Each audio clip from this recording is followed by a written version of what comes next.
Plug Eldorado.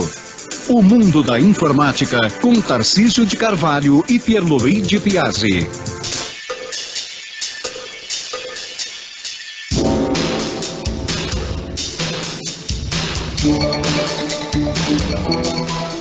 Olá a todos, está começando mais um programa Plug Eldorado aqui pela Rede Eldorado. Esse, o primeiro programa do ano de 2009, o de número 246. Então, bem-vindos ao Plug Eldorado, bem-vindos a um novo ano, que espero que seja ótimo para todos. Tudo bem, Pierluigi? Se você dividir 246 por 9, o resto é 3. Exatamente. Isso significa... Não, nada. É só para ter uma ideia, ninguém hoje, a prova dos 9. É a prova dos 9, sabe o famoso 9 fora, é uma coisa assim impressionante. Mas voltando aqui, o programa não é de matemática, é de informática. A gente tenta tirar suas dúvidas, tenta repassar dicas muito interessantes para os outros ouvintes. Eu sou o Tarcísio e ao meu lado está o Pierluigi, como sempre eu falo. Eu ia falar ao contrário, eu ia falar que eu sou o Pierluigi e do lado tá o Tarcísio. Mas de qualquer forma, se você tiver alguma dúvida, alguma dica interessante, alguma resposta a alguma dúvida que não tenhamos conseguido resolver durante o programa passado, você nos mande, por favor, um e-mail no seguinte endereço eletrônico. É o info@redeeldorado.com.br. Repetindo. info@redeeldorado.com.br. Tomando o seguinte cuidado. No assunto, além do assunto, no assunto do e-mail, por favor, coloque Plug Eldorado para ser reconhecido como não spam. E outra coisa, todas as informações, por favor, coloque no corpo do e-mail, inclusive a sua assinatura, o seu pseudônimo, não precisa dar seu nome certo, mas coloque alguma coisa que permita que depois, na hora de responder sua dúvida, você seja reconhecido no ar. Isso, e quando você mandar aí uma dica de internet, alguma coisa realmente interessante aí para a gente compartilhar com os demais ouvintes, não é sempre, mas normalmente essas boas dicas são transformadas em infodrops. Os infodrops são programetes que vão ao ar durante toda a programação da Rede Eldorado, na qual a gente divulga essas dicas e os sites, interessantes que vocês nos enviaram. Só que sempre remetendo ao site Intermática, que é www.intermatica.org, agora de cara nova, um site mais bem organizado para você localizar os infodrops que a gente e vocês próprios ouvintes acabaram enviando. Isso para poder entrar em 2009 com o pé direito, né? Tarcísio, eu vou ler um e-mail um pouco longo, mas eu acho que vale a pena ler tudo, porque inclusive tem comentários paralelos a serem feitos. É longo mesmo, agora que eu estou vendo. Caros professores, atenção, já vou falar quem é que está mandando. Uma senhora chamada Jaqueline Furlan. A Jaqueline diz o seguinte: caros professores, só para dar um retorno, resolvi meu problema que eu tinha com a mensagem, abre aspas. Esta operação foi cancelada devido às restrições do seu computador, contato e administrador do sistema. Como é que eu consegui me livrar disso, diz a Jaqueline?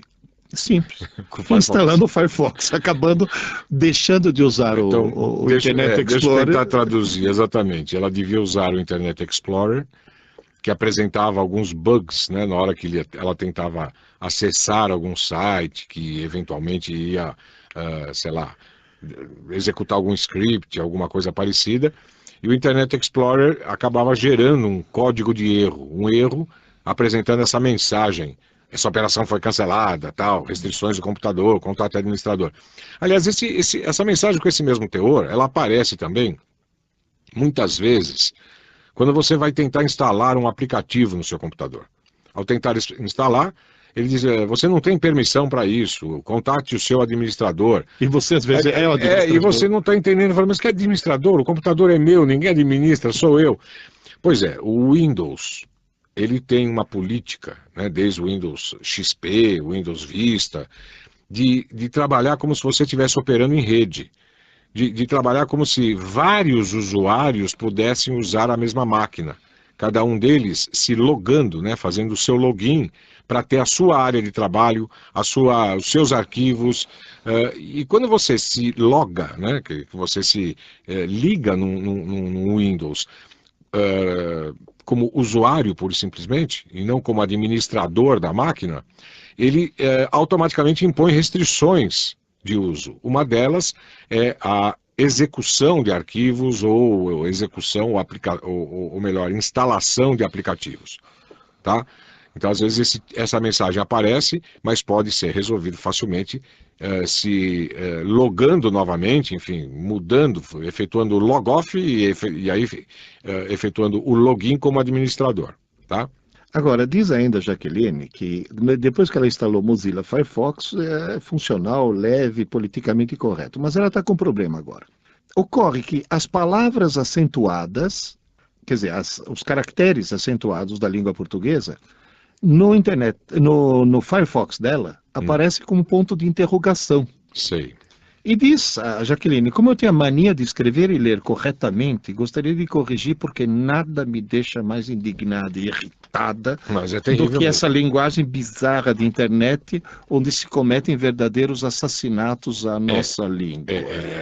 Aí uma coisa não tem nada a ver com a outra, viu, Jaqueline? Na realidade, o que está acontecendo é o seguinte, não é que escreveram propositalmente usando essa linguagem bizarra. Não, ela sabe, é o Firefox que não... Mas eu concordo plenamente com ela com relação à restrição dessa linguagem bizarra. Agora, o Firefox, ele está codificando as letras acentuadas dos sites que você anda visitando de forma errada, usando a tabela de codificação diferente. Por isso que aparece a interrogação no lugar da letra acentuada propriamente dita. A grande maioria usa a codificação para o Firefox poder ler corretamente, o TF8.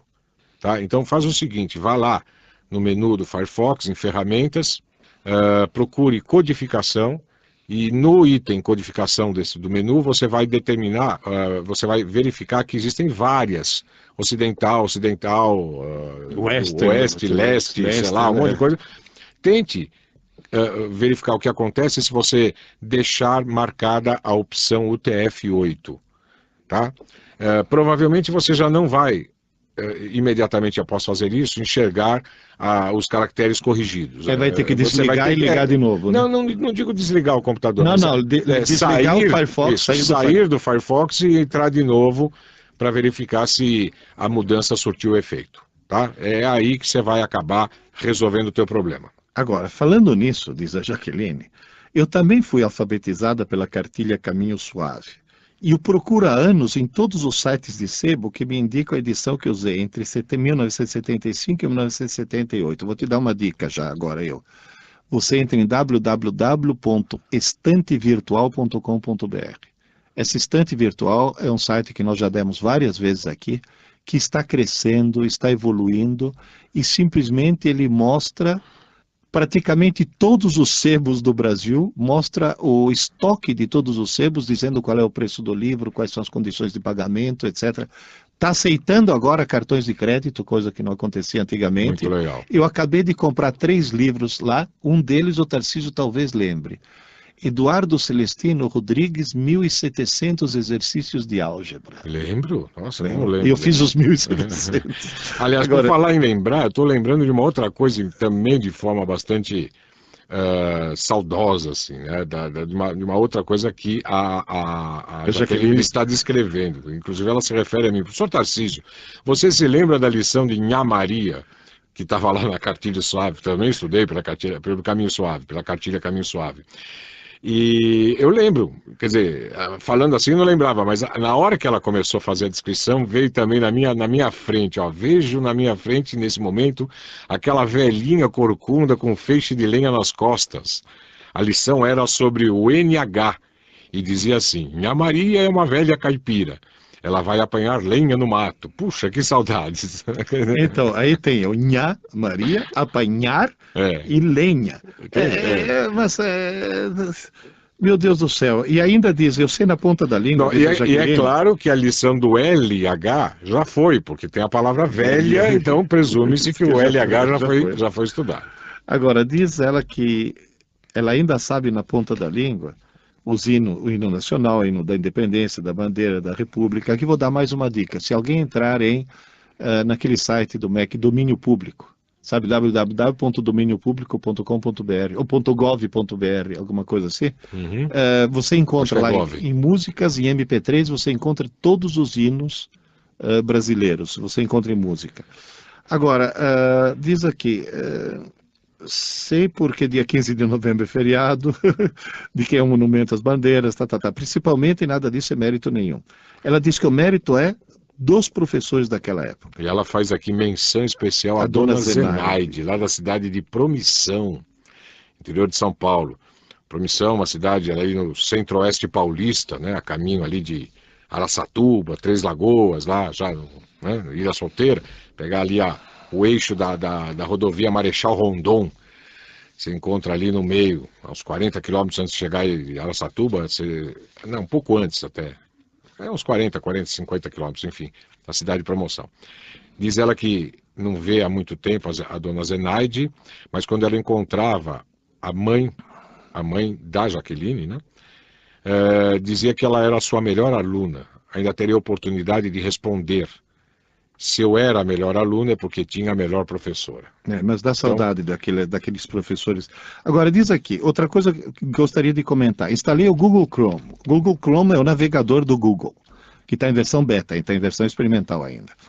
Eu já havia feito isso, agora resolvi contribuir para a extensão do Internet Explorer. Falou nada pessoal contra o Bill Gates, mas olha... Mas você viu o que aconteceu com o Internet Explorer versão 7 recentemente? Não. Pois é. Quem tem ainda o Internet Explorer versão 7 foi alvo, ultimamente, se não de ataque de hackers, de um ataque maciço da Microsoft, que ficou desesperada enviando patches para os usuários do Internet Explorer, porque alguns hackers chineses descobriram uma falha de segurança seríssima no Internet Explorer 7. Então, atenção, usuário, se você ainda for usuário do Internet Explorer versão 7, não atualizou para a versão 8, ou não resolveu utilizar outro navegador de internet, fique atento, porque se você não efetuou a correção, ou as correções que a Microsoft enviou, você está vulnerável com o Internet Explorer 7 a ataques promovidos, se não promovidos, pelo menos inventados por alguns hackers chineses. Tá? Então toma cuidado com isso. Agora, diz aqui que ela gostou também do novo portal, do nosso, né, do www.intermatica.org, e diz que finalmente conseguiu achar meu livro numa livraria, aquele Aprendendo Inteligência, para dar de presente a outra metade dela, o Abílio, que olha, que realmente diz que está esgotado em todos os lugares. Ainda bem que está esgotando, né? Porque quer dizer que está vendendo. Olha, Jaqueline, ficamos muito contentes com o seu e-mail e espero que a gente tenha conseguido dar algumas boas dicas e principalmente que você consiga resolver esse problema dos pontos de interrogação que aparecem no lugar, que é irritante, realmente é irritante isso, né? Agora, a Deise Maria Pellegrini tem outra dúvida. Tá? Uma dúvida sobre antena parabólica. Alguns chamam de antena paranoica. Paranoica, né? Certo? Na realidade, é uma dúvida de tecnologia, não tanto de informática. Mas, diz o seguinte, eu tenho esse tipo de antena na minha casa, free. E fora os canais abertos, o restante dos canais é de leilões de animais. Será que é isso mesmo? Tem mais alguma coisa? Um dia ela vai ver a gente lá, né? Pega mais alguns canais legais. Não, é isso mesmo. Infelizmente é isso mesmo. Tem alguns canais interessantes. Por exemplo, pela parabólica você pega a Rede Vida. Você pega muitos desses canais que normalmente na televisão normal, na antena normal, você pega em UHF. Mas são de qualquer forma os canais abertos. Né? Quer dizer, você não pega os canais pagos da TV a cabo. Tá? São canais abertos que você pega. Então você pega toda a rede aberta, né, dos canais normais, tipo SBT, Globo, Record, Bandeirantes, Cultura, as TVs educativas, você pega tudo isso, né, e pega, como você está vendo, alguns canais de leilões de animais e uma outra coisa, né, acho que a Rede Vida... um outro canal gospel também dá para pegar lá, mas é isso, viu? Não espere milagre, porque afinal de contas é uma antena que as pessoas usam normalmente em lugares onde não existe, ou pelo menos há grandes dificuldades em obter-se o sinal de recepção VHF, né? Que é o sinal, vamos dizer assim, tradicional, né? Agora também em UHF para quem tem a TV digital. Né?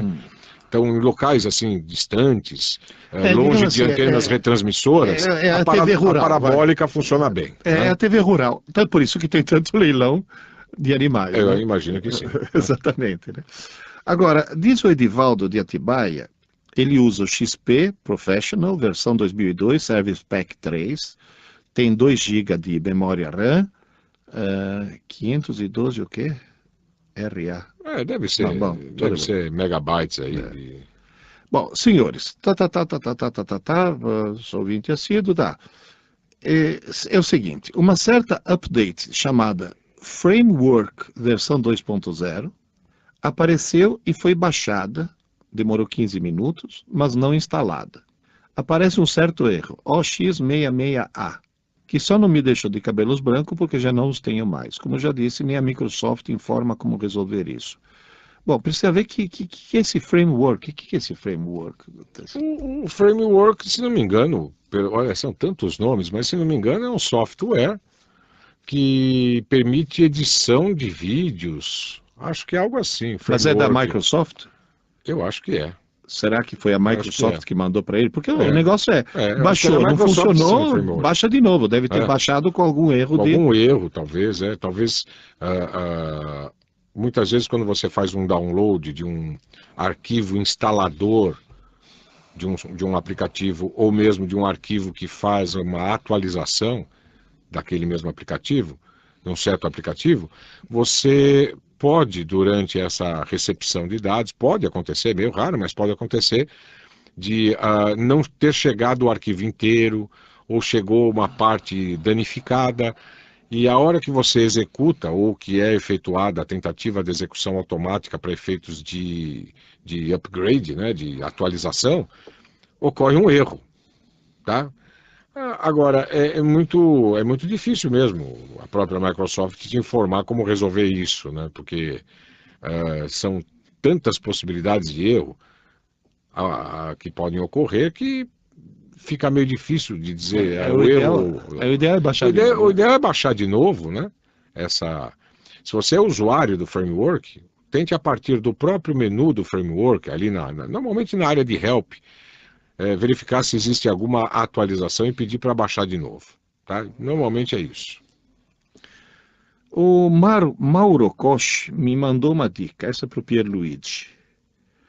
É uma dica que pode ser muito útil para as palestras do Pierluigi. Sabe o que ele faz? Que legal, eu já vi. Ele transforma...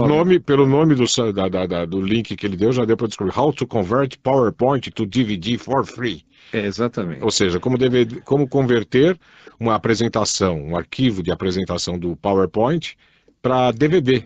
De maneira que você pode apresentar essa mesma sequência de slides, mesmo sem ter computador, basta ter um DVD player.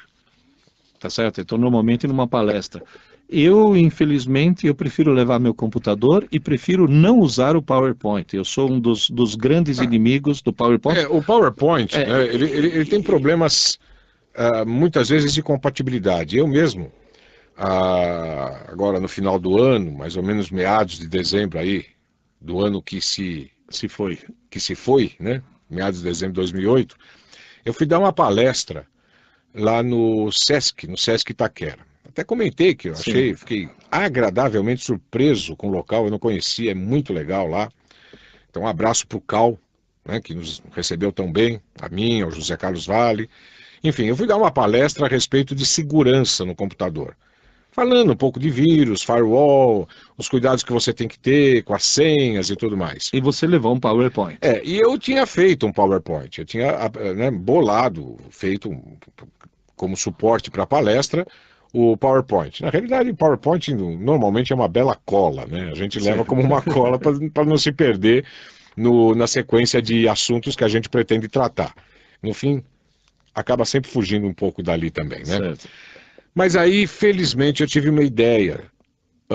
Na realidade, eu não usei o PowerPoint, até porque eu nem tenho o PowerPoint da Microsoft instalado no meu computador.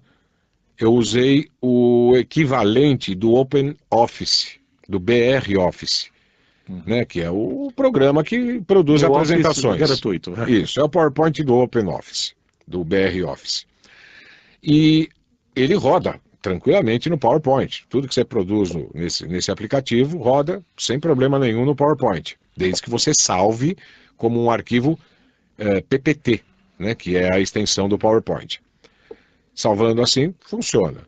Mas aí eu fiquei meio desconfiado de que não pudesse ou que não existisse um PowerPoint no lugar que eu ia, lá no computador que eu ia usar. E uma coisa interessante, todos os aplicativos do OpenOffice ou do BROffice, eles permitem salvar ou converter para o formato PDF diretamente. Eles geram PDFs. Você perde a animação, né? Inclusive das apresentações. Você perde os efeitos de animação, que aliás eu não tinha usado, porque eu acho terrível ficar usando aquelas letrinhas que entram daqui, de cima. Isso acaba tirando o foco, né, daquilo que você efetivamente quer mostrar na palestra. A não ser que seja uma animação para efeitos didáticos, eu acho uma besteira ficar enfeitando um PowerPoint com letrinha que cai, que derrete. A turma, no fim, acaba prestando mais atenção nos efeitos do que no conteúdo propriamente dito. Pois bem, então, felizmente eu não havia usado animações, eu salvei no formato PDF, aí eu cheguei lá, adivinha qual era a plataforma instalada? Linux. Aí eu abri o PDF normalmente, sem problema nenhum. Então, se você faz apresentações, palestras, ou mesmo você na sua escola quer fazer uma apresentação usando o computador para isso, né? Então, esse freeware é bastante interessante. Ele converte apresentações PowerPoint para você poder gravar num DVD, ou seja, você pode ir com esse DVD num lugar onde nem sequer tenha computador. Basta ter um DVD player e você consegue fazer a sua apresentação com suporte devido das telas necessárias, usando um DVD, né? Então, você encontra isso no www.freewaregenius.com. freewaregenius.com. Tá certo? Então, a gente poderia até fazer um infodrop a respeito, que depois você pode só para completar, eu pessoalmente, para justamente ter o máximo de portabilidade, eu faço minhas apresentações em HTML. Ou seja, se o computador for Linux, se o computador for Windows, se for qualquer tipo de Windows, qualquer coisa, roda. Porque o HTML é, digamos assim, a linguagem mais portável. Sim. Basta você ter um browser, né? E hoje todos os computadores em todas as plataformas, né? Seja ela Windows, Linux, ou então as plataformas dos Macintosh, né, que são as OS 10, OS 11, enfim, os sistemas operacionais aí do Macintosh, todos eles têm programas de navegação. Você então, fazendo em HTML, basicamente você acaba navegando em qualquer um deles. Por falar em HTML, o Carlos Yamada, do Butantan, de São Paulo, da cidade de São Paulo, diz o seguinte: recentemente descobri que o Windows não consegue mais abrir a grande maioria dos arquivos HTML que salvei da internet. Alguns arquivos abrem de vez em quando, outros não abrem mais mesmo. Mas isso acontece só com arquivos no formato HTML. Já escaneei com Avast, Spybot e mandei verificar, não é vírus. Será que eu preciso reinstalar o Windows? Meu sistema operacional, Windows XP, Tarcísio, insistindo um pouco, voltando lá para Jaqueline, será que ele está tendo essa dificuldade porque o navegador dele está com problema? Eu acho que deve ser muito mais provavelmente um problema de navegador do que um problema do Windows propriamente dito, né? Essas constantes atualizações dos navegadores e mesmo que você não tenha instalado outros diferentes, né, podem gerar esse tipo de erro. Agora, é estranho mesmo, né? Porque alguns abrem de vez em quando, outros nem abrem mais mesmo. Quer dizer, se você me dissesse que nenhum deles abre mais, eu já ficaria um pouco mais tranquilo, porque eu falei, bom, perdeu a associação, né? Vocês sabem que no caso do Windows, cada extensão de arquivo, cada formato de arquivo identificado normalmente pela sua extensão, né? No caso arquivos HTML, essas letras que significam Hypertext Markup Language, compõem também a extensão, né, que identifica um arquivo como sendo um arquivo de internet, um arquivo desses de sites que você encontra por aí. Então, na hora que você dá um clique duplo, por exemplo, num arquivo desse tipo, normalmente o sistema operacional, o Windows, já sabe que esse cara é um cara de internet e que ele tem que estar associado ao quê? a um browser, a um programa de navegação para poder ser visualizado e aberto. Então ele já abre automaticamente o seu browser padrão na hora que você dá um clique duplo num arquivo dessa natureza. Da mesma forma que se você der um clique duplo num doc, ele vai abrir o Word. Se você der um clique duplo num XLS, ele vai abrir o Excel. Enfim, ele vai abrir o aplicativo adequado. Às vezes, por algum motivo, até por fato de atualizações ou por você instalar outros aplicativos similares, o Windows perde essa associação, né, de um determinado arquivo com o correspondente aplicativo. Mas se ele perdesse essa associação, nenhum arquivo HTML abriria. Não abriria de vez em quando e apenas Exato. alguns. Então eu estou acreditando que o seu browser esteja com problemas. Talvez seja o caso de reinstalar o seu browser, ou então, se ele for, sei lá, Internet Explorer, tentar instalar um Firefox ou até mesmo o Google Chrome e verificar se no Firefox ou no Google Chrome, em outros browsers, o seu HTML vai abrir ou não. Eu acredito Agora, que vá. Cuidado que na hora de você instalar outro browser, você tem que defini-lo como browser padrão. Senão ele vai continuar insistindo em querer abrir no outro, né? No Tá outro. certo? E aí, agora, mesmo que você não defina como browser padrão, o que você pode fazer? Marcar o arquivo .html, clicar com o botão direito do mouse e colocar abrir com, aí escolher o outro. Tarcísio, acho que nós vamos agora para um rápido intervalinho, né? Seria interessante a gente fazer um rápido intervalinho, a gente está com várias dúvidas ainda. Um monte delas chegaram, o pessoal desse começo de ano tá ávido, né? Começaram aí, acho que abriram o ano com o computador na mão, né? Porque chegou um monte de dúvidas aqui, a gente pretende responder a todas, então segura mais um pouquinho aí, já a gente volta com o segundo bloco do programa de hoje, o primeiro de 2009, o de número 246.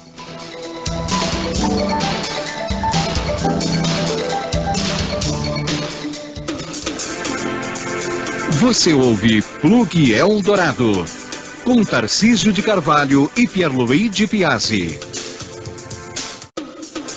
Agora na Eldorado, Infodrops com Tarcísio de Carvalho e Pierluigi Piazzi.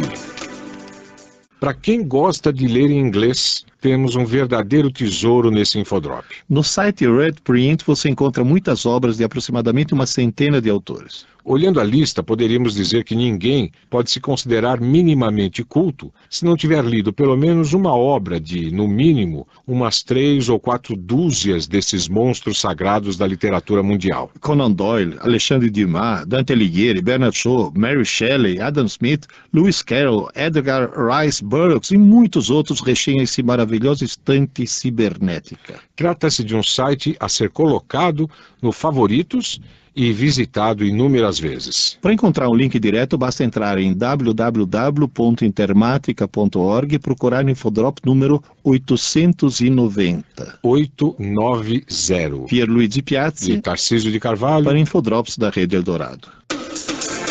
Infodrops na Eldorado. O Marcos, ouvinte nosso do programa Plug 700, é um amante da vida selvagem. E ele quis compartilhar uma descoberta que ele fez na internet com os demais ouvintes. Pois é, trata-se de um site sobre a vida selvagem na África, que contém várias webcams para você poder monitorar locais como as montanhas do Kilimanjaro, a cidade do Cabo ou as pirâmides do Egito. Além disso, há também câmeras que monitoram a vida selvagem propriamente dita. Esse site fica em www.africam.com. Bem, mas se você quiser, há um link diretamente para ele no www.intermatica.org. Lá chegando, você clique em Infodrops e a seguir procure o Infodrop número 338. Tarcísio de Carvalho para o Infodrops da Rádio Eldorado. Infodrops com Tarcísio de Carvalho e Pierluigi Piazzi. De volta com Plug Eldorado. Tarcísio de Carvalho e Pierluigi Piazzi.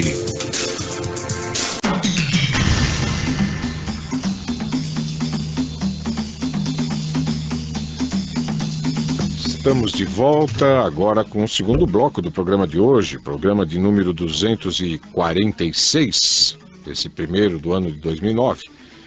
Lembrando sempre que nosso endereço é info@redeeldorado.com.br .com.br. E no assunto, sempre coloque, além do assunto que você quer colocar, plug Eldorado para ser reconhecido como não spammer.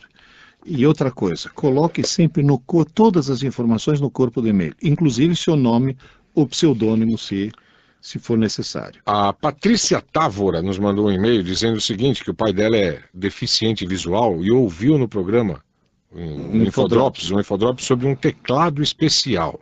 Ela está nos perguntando se a gente tem como favor nos passar para ela, no caso, o contato de como podemos comprar esse teclado especial. Olha, Patrícia, quem tem todas as informações a respeito de computadores ligados a deficientes visuais, inclusive eles têm até cursos de digitação, de programação, etc., é o pessoal da DEVA de São Paulo, né?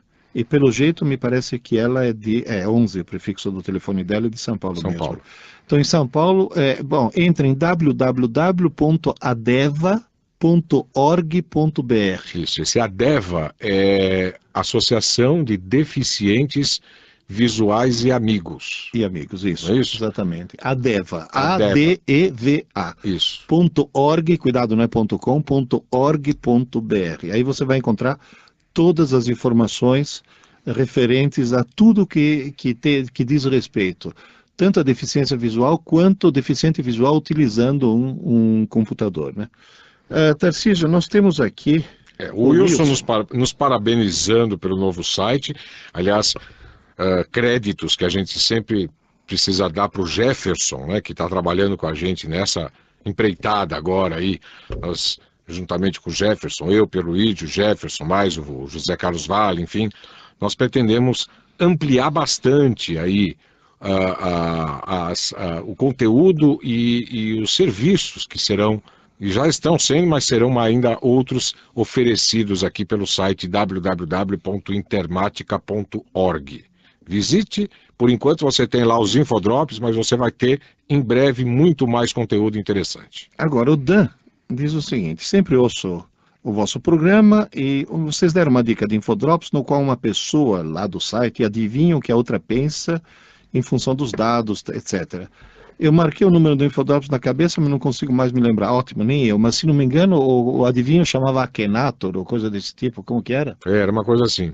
É um dos últimos infodrops. Se você for no www.intermatica.org, com certeza você vai encontrar num dos últimos, sei lá, com certeza nos últimos 20 infodrops, um deles e assim, eu insisto, uma das grandes mudanças, né, do site novo em relação ao seu formato original é que agora está mais fácil de achar os infodrops, tá? Porque você pode fazer pesquisas, não só pelo número, mas pelo assunto, ou às vezes até uma palavra-chave que você lembra ali, que foi dita ali no texto daquele infodrop, você digita aquela palavra-chave e o site trata de localizar os infodrops que tem aquela palavra, né? Então vai ficar mais fácil para você, Dan, acessando agora a partir do novo www.intermatica.org. Falando nisso, o Mauro Koch, grande colaborador aqui do programa, dá uma sugestão: os infodrops deveriam ser apresentados em grupo de 10 em 10. Eu que pedi para mudar de 5 em 5, porque senão carregar a página fica muito lento, né? Demorava para carregar. Quer dizer, na realidade o Jefferson achou um jeito de carregar a página muito mais rapidamente, só que ele canibalizou os recursos do provedor e praticamente tirou todos os outros usuários do ar. Então a gente voltou para o Tinha acho que 389 mil usuários ligando para a casa dele e falando: o que você fez aqui com a gente? O Francisco Venosa Júnior diz o seguinte: prezados Tarcísio e Pierluigi, sou ouvinte do programa dos professores há muito tempo e quando perco ouço pelo site do Moacir Ótimo. Com 77 anos, eu tenho um LP onde faço trabalhos diários. O que é LP? E falo com minha filha que reside... deve ser um computador, um CP. Deve ser um computador. Um computador. E falo com a minha filha que reside nos Estados Unidos, em Santa Clara. Trabalha em uma grande empresa de computação. Com o iPhone que ganhei da minha filha, gravei um pequeno filme falado. Mandei por e-mail. Ocorre que para abrir, ou seja, para fazer o download, pede um programa específico que pode ser procurado na web, na internet. Ou eu indico procurando nos programas do meu computador. Não consigo dizipar. LP é laptop. É laptop. Não consigo dizipar. o que que eu faço? Meu micro é um HP, processador Intel, patatá, tatatá, tatatá. Olha, Francisco, eu não sei especificamente que programa que é, mas se você não consegue dissipar, te falta um dissipador, tá certo? Olha, bom, não sei também, talvez o termo dissipar dele não tenha sido empregado adequadamente. Se for apenas, como o Pierluigi está dizendo, um problema de compactação de arquivo, quer dizer, para efeitos de envio, o arquivo chegou no formato .zip, a extensão dele é zip, tá? Então é o que o Pierluigi está dizendo, basta você instalar no seu computador o WinZip, ou então o 7-zip, né? Quer dizer, na verdade 7-zip. Olha, o FileZip também é muito bom, viu? FileZip. FileZip, FileZip. Mas é F-I-L-Z-I-P, FileZip, né? O pessoal chama de FileZip. FileZip. Né? Então, a vantagem desses dois últimos, o 7-zip e o FileZip, é que eles são totalmente gratuitos. Sim. O WinZip, ele também é gratuito, mas ele tem nem todas as opções funcionais enquanto você não registrá-lo, e aí para fazer registro é óbvio, você tem que pagar.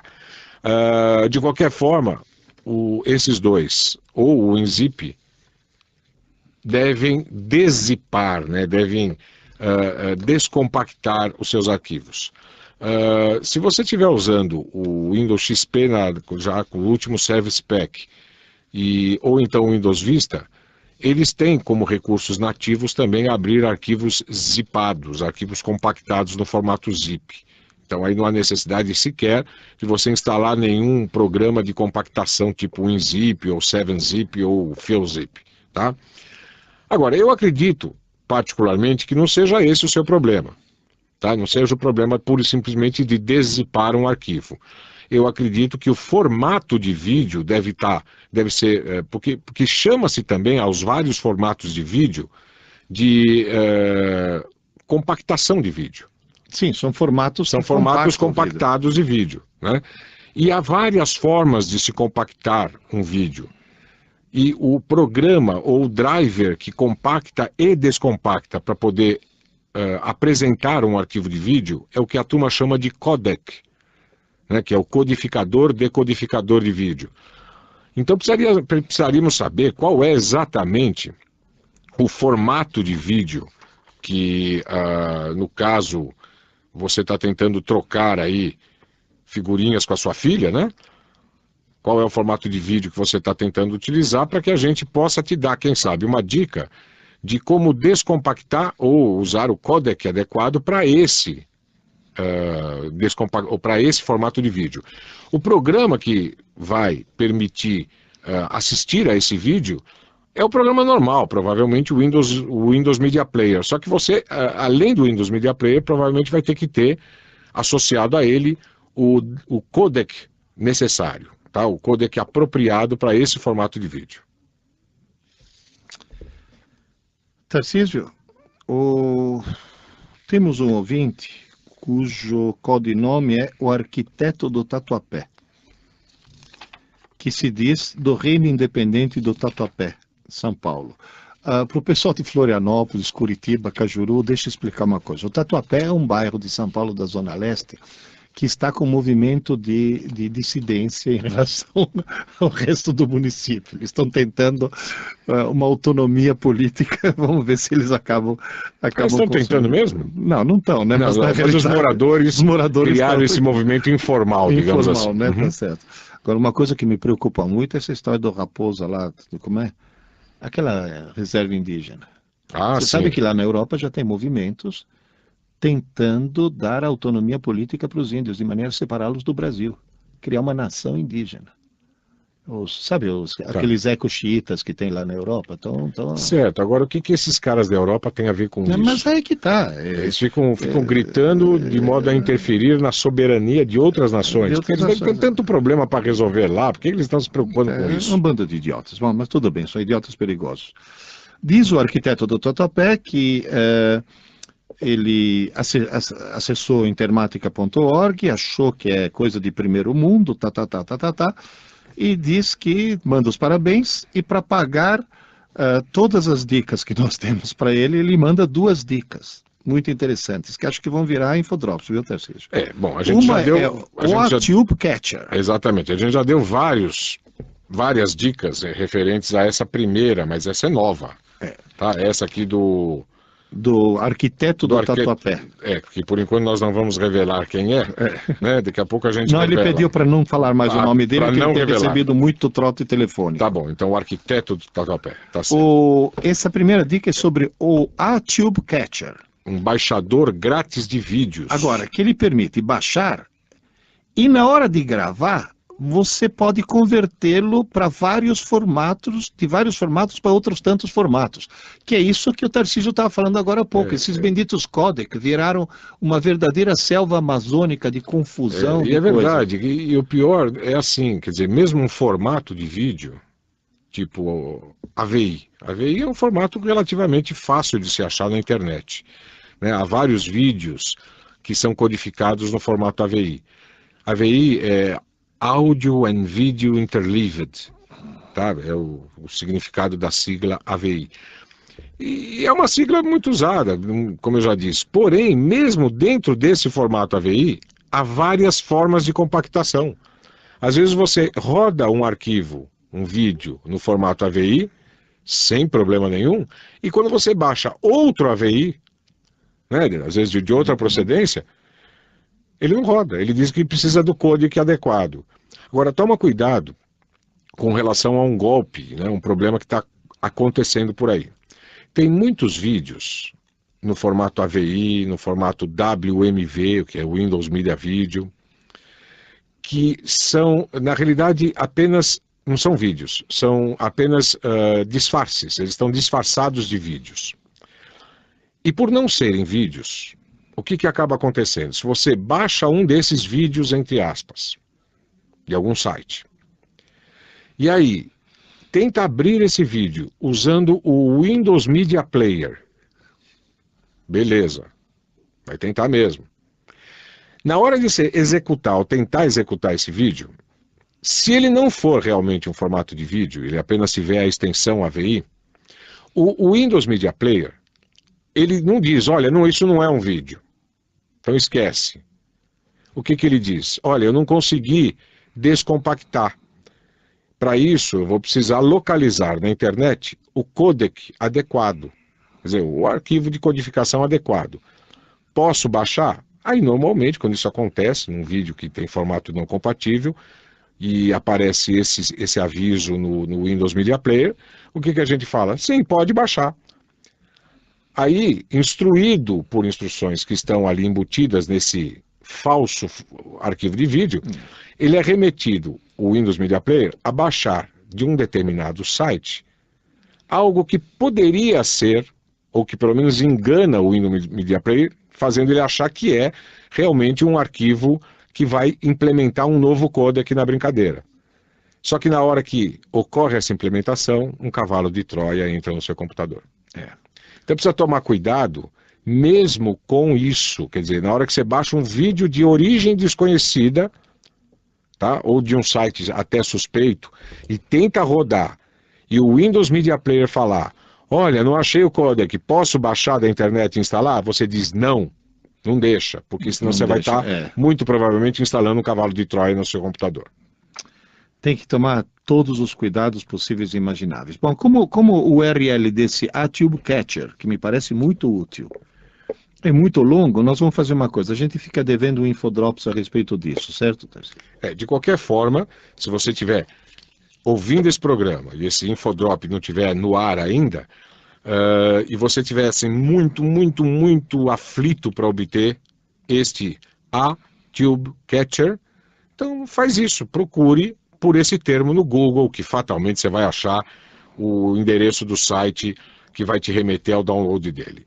É um A minúsculo, depois você emenda com a palavra tube, com T maiúsculo, e finalmente com a palavra catcher, começando também com C maiúsculo. Tudo emendado, você procura esse termo no Google, que provavelmente você vai encontrar o site a partir do qual baixar. Agora, a segunda dica é um NetMeter. É um utilitário pequeno para controlar o tráfego na rede, personalizável com suas preferências, necessidades e limitações, que pode ser diária, semanal ou mensal. É excelente para quem, como eu, tem um limite de tráfego de 10 GB por mês. Beleza. Entende? Então é muito bom. Você acha no www.metal-machine.de/read-error. Então é www.metal, como em português, machine, com CH, machine.de,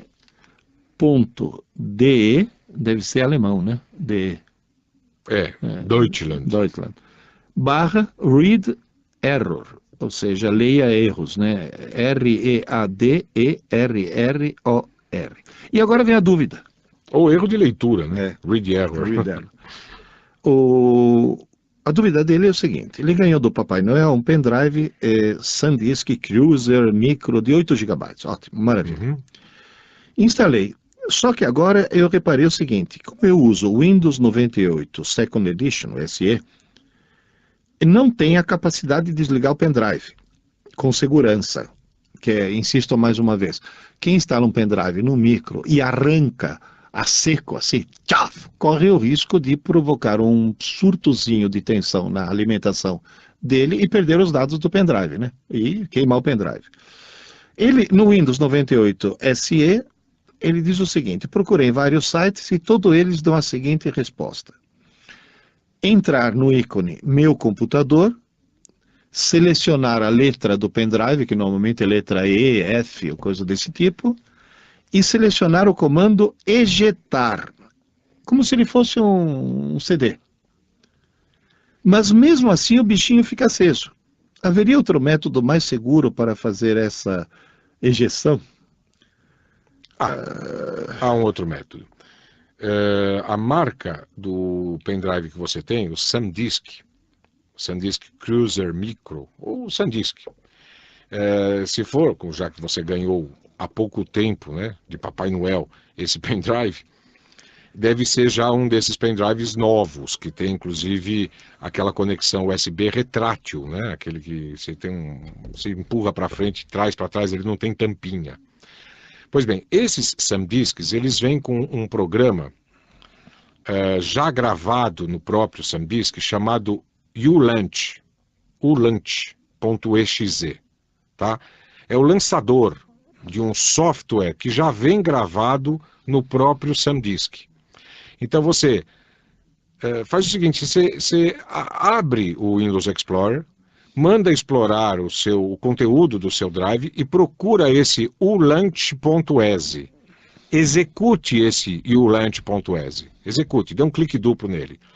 Você vai ver que vai aparecer um ícone vermelho no meio da tela, escrito SanDisk, tá? E um outro íconezinho correspondente a ele também na barra de tarefas, ali do lado do reloginho. Dê um clique único não precisa ser duplo não, um clique único sobre esse ícone vermelho. Aí abre-se uma espécie de menu, que é um menu do próprio SanDisk. E use a opção Eject desse software, desse ulaunch, tá? Clique lá no ejetar, né, se tiver já em português, provável, ou eject pendrive e tal. Aí você espera um pouquinho, vai aparecer uma mensagem dada pelo próprio ulaunch que o seu pendrive já pode ser removido com segurança. Tá?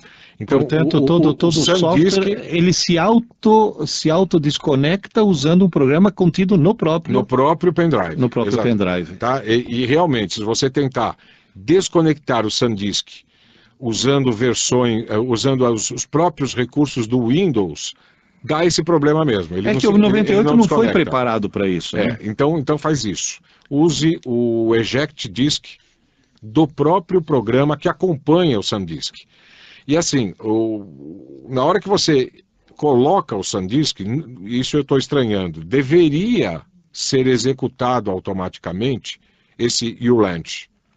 Né, o ulauncher, o lançador, o programa que gerencia o conteúdo do SanDisk, tá bom? Mas se ele não está sendo executado, então faça dessa forma como eu disse, execute manualmente esse ulaunch.exe e aí use o recurso de ejetar do próprio ulaunch.exe, tá bom? Tem uma dica aqui que eu achei muito interessante. É impressionante, né, como o pessoal tem criatividade para contornar problemas, né, Tarcísio?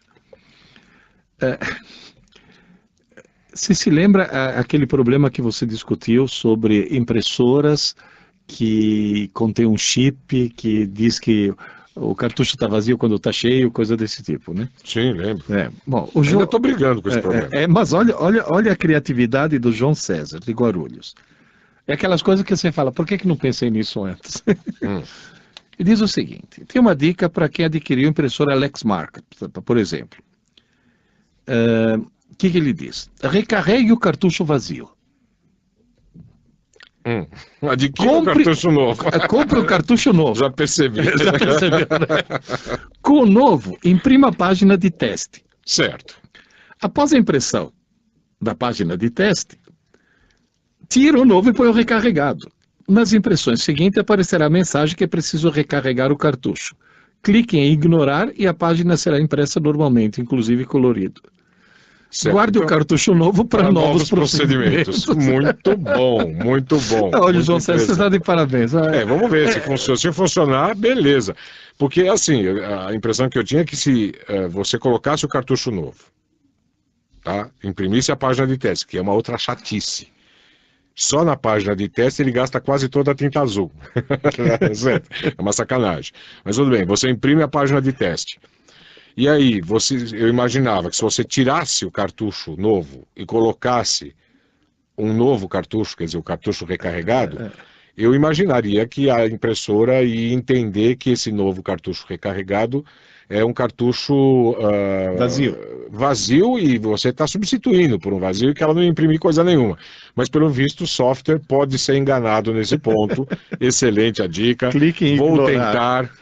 Tá, vou tentar. Quer dizer, no fim você Porque vai na hora usar... que você dá ignorar, ele simplesmente volta ao status inicial, que era aquele, estou usando um cartucho novo. Exato, quer dizer, na realidade você acaba tendo um cartucho novo só para impressão de páginas de teste. Um dia ele vai acabar também, porque ele tem que imprimir as páginas de teste, tá certo? Mas eu acho que, pelo menos imagino que ele vai demorar muito tempo para acabar, até porque ele só está imprimindo as páginas de teste. Né?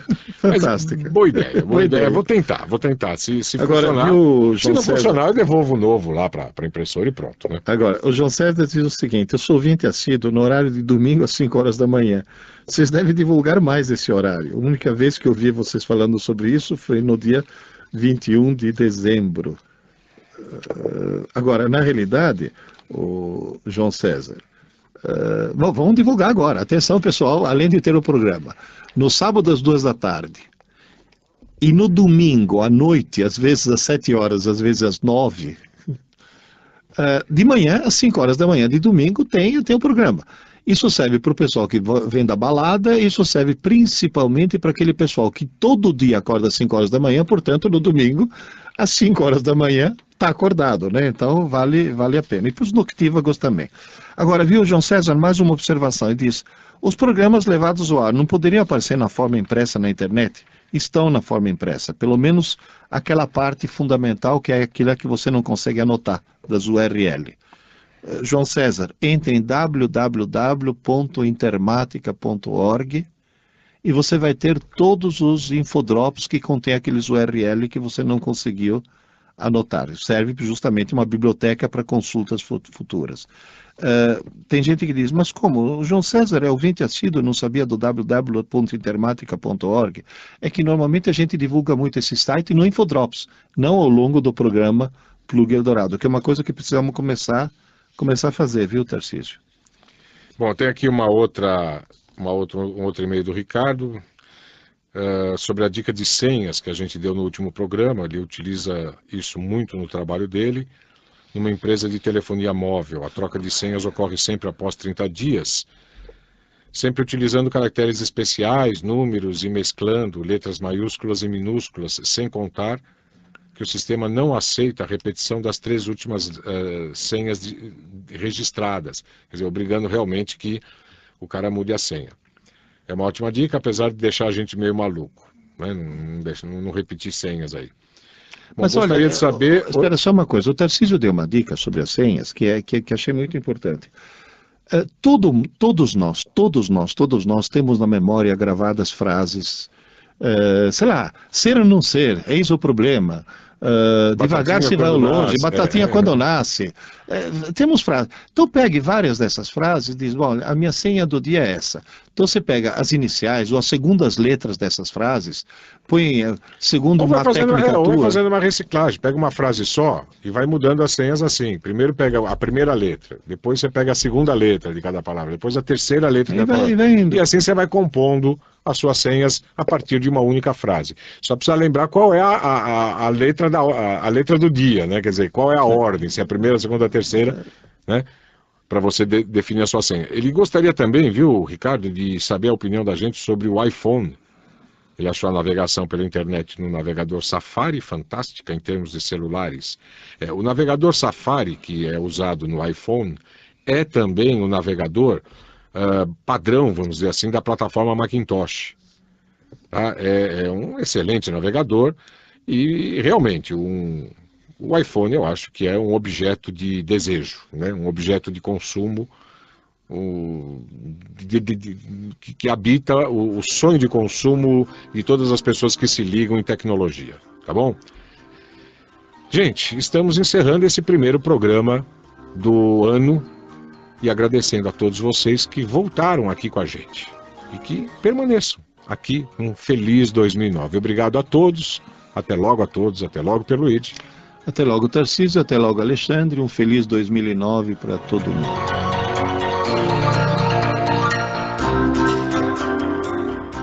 Plug Eldorado. Os desafios da informática com Tarcísio de Carvalho e Pierluigi Piazzi.